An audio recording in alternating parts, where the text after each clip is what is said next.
So we already talked a little bit about the podcast, and I wanted to, as I said, introduce you to a way that a team here at UCF has taken this up to explore disciplinary differences, and whether or not moral foundations theory could help us, could have some explanatory power, not for those political differences, but rather for disciplinary ones.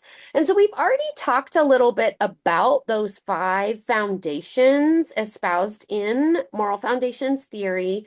I put the five here so that you could see them, and I provide this project description with the caveat that when we started the project, moral foundations theory and the moral foundations questionnaire, which I'll show you some of the sample questions in a moment, it was still relying on those five foundations. But as we discussed earlier, and I think as Sable pointed out, there's been some evolution in the theory to try to capture values like notions of liberty.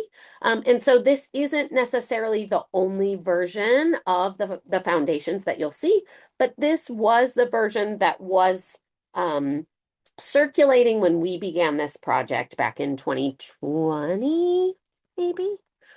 And so I wanted to share with you the Moral Foundations questionnaire, sort of how it's framed. Has anybody taken the MFQ?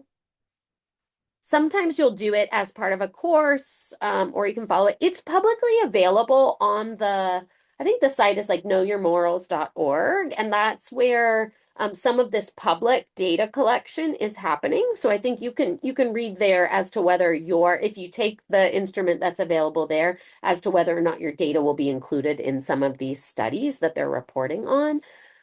But the Moral Foundation questionnaire is supposed to identify the relative importance of those five foundations, or six if you're taking a newer version, etc. And so, as we talked about, one of the questions we might have is sort of how is this being framed to participants and what is it actually measuring? And I think, as we said too, there are questions about how I report this. So, how do I understand myself? And so in our project, we wanted to sort of understand the role that these foundations might play in explaining the value foundations that students might bring with them to their fields. So an example of a field that we're not studying, but that you might see this play out in. We might imagine that nursing, for example, is a field in which many of their codes might incorporate and involve notions of care and harm, right? You think about doctors, even, and doctors' codes of like one of the first priorities being do no harm, right? And so we might expect that folks oriented in that way might be drawn to fields that reflect the values that they hold. And so that was one of our questions is, would folks score differently on the Moral Foundations questionnaire based on which field they found themselves going into? And we were looking at students in particular and following them over a series of years within a field. So we distributed the Moral Foundations questionnaire over 5 years of cohorts in particular disciplines.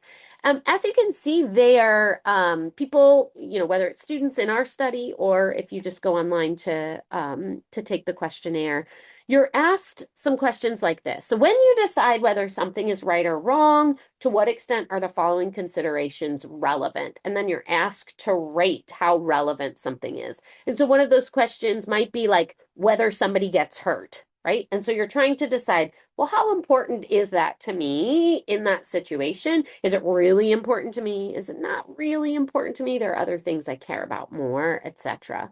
And then the second part, the second half of the survey, you're indicating agreement with some just outright statements. And so it might say something like, it's never right to do X. It's never right to harm a helpless animal, or something like that. And so there are just statements that you're looking at. So again, we distributed this survey out over 5 years to students across particular disciplines. And part of what we were curious about, as I said, is that that piece of what we call sort of ethical enculturation. So how you become oriented toward the values and ethics of your discipline, that sometimes doesn't get talked about. So often in those courses you're taking on research ethics, we give you the code of conduct, or, right, we tell you, here's what you're supposed to do, and then we expect you to rationalize. But often there's not a lot of conversations about the values that individuals bring with them to those domains, and how to help them to understand better their own values that they bring to the table, and also how to negotiate those values in teams or in groups. And so we were really curious in a couple of places. One, as to whether this affects what field you go into. So if you have these values, do you tend toward the kinds of fields that might show those values in their codes of ethics, in their website about what it means to be a biologist or an environmental engineer or whatever it is? Like, might we be drawn to those fields? We hear a lot these sort of arguments that we need to see ourselves in the fields that we're going to choose. And maybe that really is about identity in terms of kind of, I want to see myself. But could these values be a part of our identities that's overlooked? And so we wondered if there's a draw toward fields. If not, is it possible that you get enculturated into the value foundations that your field might have?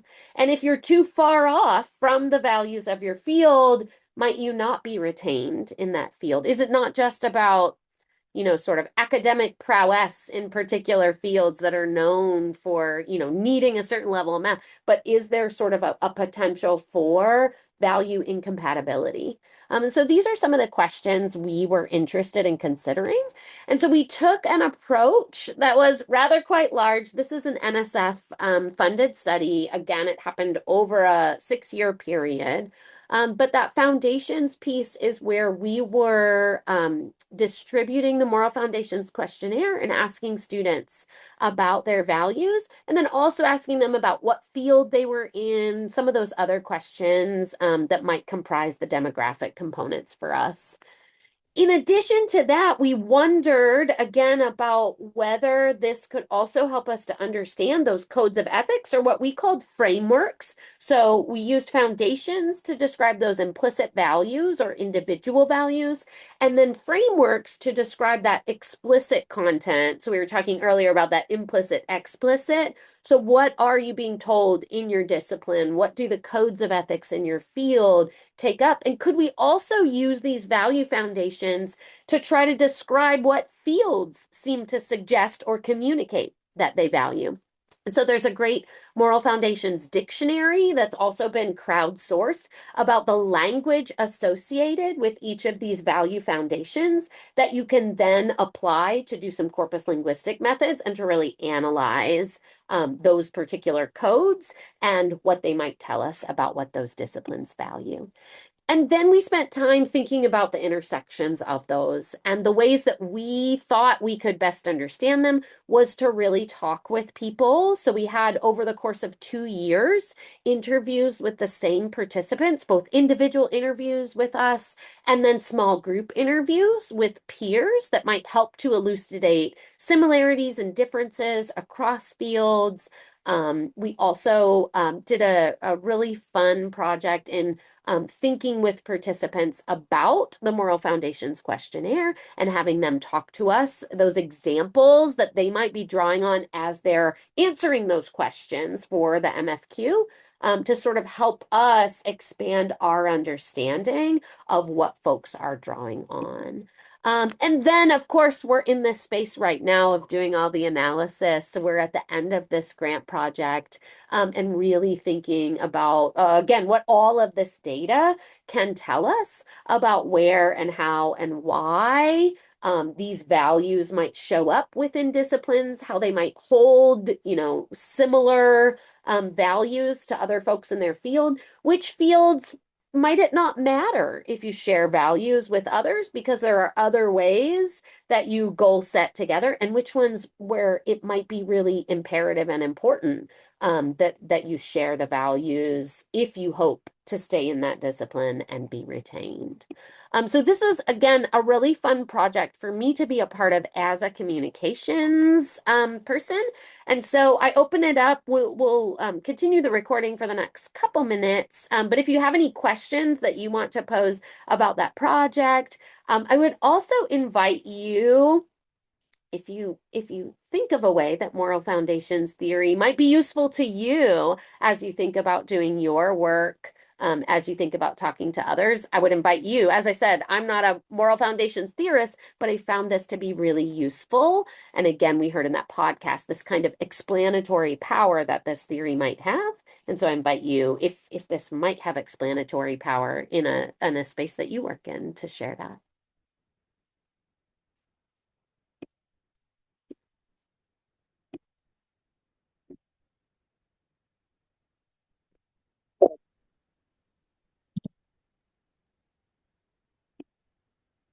Sable, I can't hear you.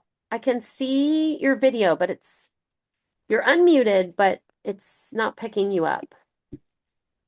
It was earlier.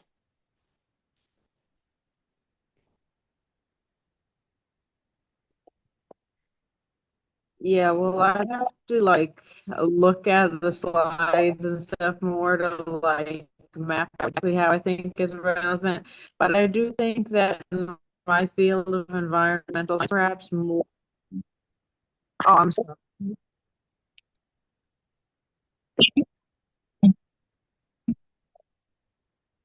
Oh, we lost you again, Sable. It's Can you coming. hear me now? Oh, there we go. There we go. We had you, and you were just saying my field of environmental science, and then Now, can you hear me?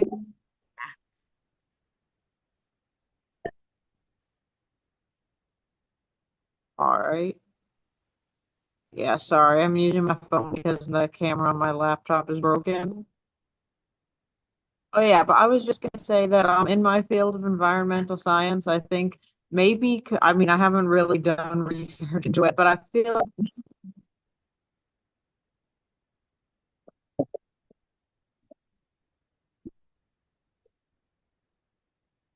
yeah, I'm sorry, really sorry about the poor quality. Yeah, but no, I think that the field is like very value driven because all the people who get into it, it's because they have like a goal in mind. They like want to do something to help the environment because of what they value.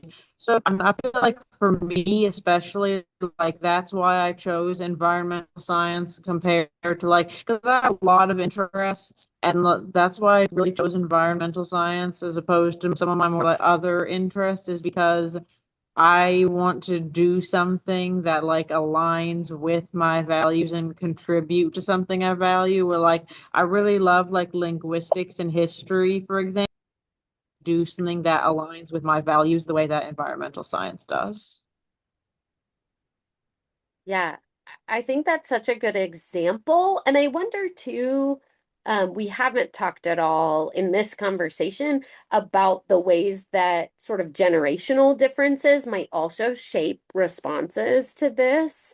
And I'm curious about that. It was another piece of the puzzle for us, is that we saw a lot of the moral foundations theory studies that were being reported often were drawn from populations older than those who would be still sort of being educated, whether that's, undergraduate students or even graduate students. And I know that that's wide, right? But we were seeing sort of an older population often being reported on. And so I think there are questions about that I have as well, about how much our chosen sort of professional paths might be linked to values based on sort of those generational differences too. Yeah, anybody else? Questions you have, thoughts, or even how you might see yourself engaging with these ideas into the future? Yeah, this was really interesting. I think, as you mentioned, like as kind of like a rhetoric student, there's a lot that can be applied to this because it does come back a lot to rhetoric, as most things tend to, I've noticed. But I think I've done some previous research on personal narratives, and I think this is kind of similar where my research takes like personal narratives and then gives that a moment to bring that into a community and build a discourse. So I think it's interesting to think about like how individual values shape like a community and bridge that together. So I think that this is just another layer that I can consider for my own research that's kind of targeting rhetoric and AI and these, things about community. And so I definitely think, as Sable said, I want to dig into a little bit more, review it. It's a lot of really good data there. But I think there's a lot of things that I could consider as an additional piece of ethics for all these different topics to kind of fit together between individuals and community and what that means collectively. Yeah, I love that, Emery. And I'd be happy to, if anyone wants to leave their email address in the chat, I'll send the transcript. I know Jan put theirs there. I can send the slides. I can also send just some links to some publications from this group. I think most of them are in the Online Ethics Center, which is a great repository that provides open access to studies being done in this domain. But I'd be happy to, as I said, do a quick follow-up to those who are here today with some of those resources if you want to read more. Yeah.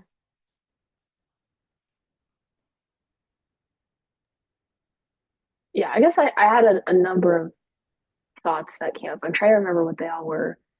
Um, I guess I think that study's interesting because I think it formalizes kind of at least I'm at an engineering school, and I think it kind of would formalize or like see if kind of the stereotypes are true because we definitely have our stereotypes here of like I don't like we have petroleum engineering. That's a pretty obvious one.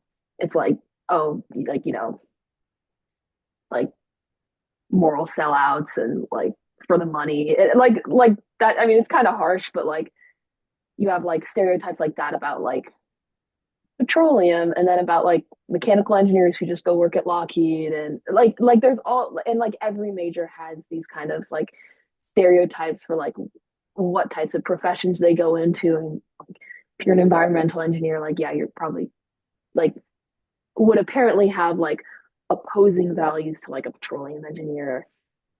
I like so I think that was kind of my first thought of that is like we do kind of have these stereotypes of how we like look at other majors here.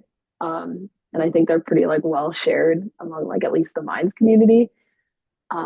Joking or if it like, it seemingly is based in like some, I don't know, deeper implicit thing or like how values are communicated through like fields like code of conduct. Yeah. And then a little separate, thinking about code of conduct. This is something I had to do in the research ethics class, um, but we were asked to like look at the code of conducts or like the standards for our specific fields. And I'm specifically studying like quantum engineering, and there's not like a separate code of conduct for that because it's a really like up and coming field, I guess. And so when I was looking at that, it was more not standing like well defined standards and ethics codes, but there were like a lot of papers or meeting reviews or Yeah. conference proceedings that were like, we call for the need to like set a separate code of conduct. So that's kind of happening now as like right now and kind of like thinking about how that would be shaped by values and they've put forward kind of some big I don't know what it'd be considered like ethical category, like data privacy or like Yeah. usage or transparency. I don't know kind of what those overarching things are. Um, but as it like, whereas like looking at existing codes and how like the wording in them matters, and then like getting to see how this one is being developed in real time, I think is kind of an interesting connection to like my specific field. And then, oh, the other thing that I thought kind of based on the generational comment and like Emery started to mention AI. Um, but I also wonder if there's going to be, I would think there would be a pretty big generational shift, specifically with the introduction of AI. Um, and you kind of have these growing questions about how it's impacting like critical thinking and, are people going to, you know, develop their own understandings of their values and their ethics and how they'd act in a situation? Or are they going to start outsourcing and being like, well, ChatGPT said that, like, whatever, which has a lot of dangers. Um, and I can think of like some specific chatbot failures that have incredibly bad like biases and like what they tend to promote. Like for my scientific communication class, I just was reading about like XAI and like Grok, and that's a really biased LLM. And a lot of people knew that and were intentionally baiting it and trying to get it to say really morally horrific things. But like there are some people who are like probably like, well, like it's not saying like, you know, like these outright blatant like ethical things. But I think, yeah, kind of like the wording, there can be like a lot of subliminal messaging that I think could get passed through like LLM biases. And so I think that would be a big generational thing if younger people are turning more to AI. I don't know, that kind of gets into like a whole separate conversation about like the future of critical thinking and like all of that. But I think that would be a big change, at least if not in values themselves and like what's considered important, like how people are developing Yeah. like their values and ethics and like personal morals, I guess. Yeah, That Margot. was kind of a lot, but No, that's great. I mean, I think to one of your earlier points, this question about how we understand these things within our disciplines as they develop their codes of ethics, I think is such an interesting one, to sort of think about how those codes evolve and where they are shared among a large field and where they have to be differentiated. One of the things we found in our study, we also talked to faculty. I didn't focus on the faculty interviews, but that was another piece of our puzzle there. Um, there are fields like biology where on the one hand, if we're working with large animals, right, harming an animal or um, causing death for an animal with an experiment that you need to do is like a significant part of the code versus if you're working with microscopic things that you might be getting in water in the ocean, right? So these are still living things, but the sort of codes have to account for the scope of sort of what you're managing. And that's just in research ethics, right? I mean, that's just like how they're treating them in research projects. And so, Margot, I think that's such a great point about how, yes, we can think about big picture field, but we also have to think about small picture, sort of the nuances of our fields. And then to your question, we as a research team, we're also having similar questions about AI and sort of its impacts. And so we've started thinking about sort of what various, chatbots would say about the values of particular disciplines if people are relying on them to answer the questions for them. I mean, there's a lot there. So we do have some ongoing work that we're hoping to publish soon about that piece of the puzzle. And I think, in another in another realm of my own independent work, I'm also thinking about sort of AI related codes. And so there are a number of journals that have put out statements about what they require you to disclose when you use AI, what they don't, and then in turn, what they accept and what they don't. So whether you can involve AI in analysis in these ways, but not these ways, right? And so the terrain is getting, I feel like, more complex for researchers based on, right, the available technologies and the ways that they're shaping knowledge. So I know that's a topic maybe for another day, and I'm happy to stay and visit, but I know we are a little bit over time already. So I'll pause the recording here, but I just want to thank you so much for coming to the Be Better Club today. So I'll pause that recording, and then I'm happy to hang out and visit with anyone who wants to talk a little bit more.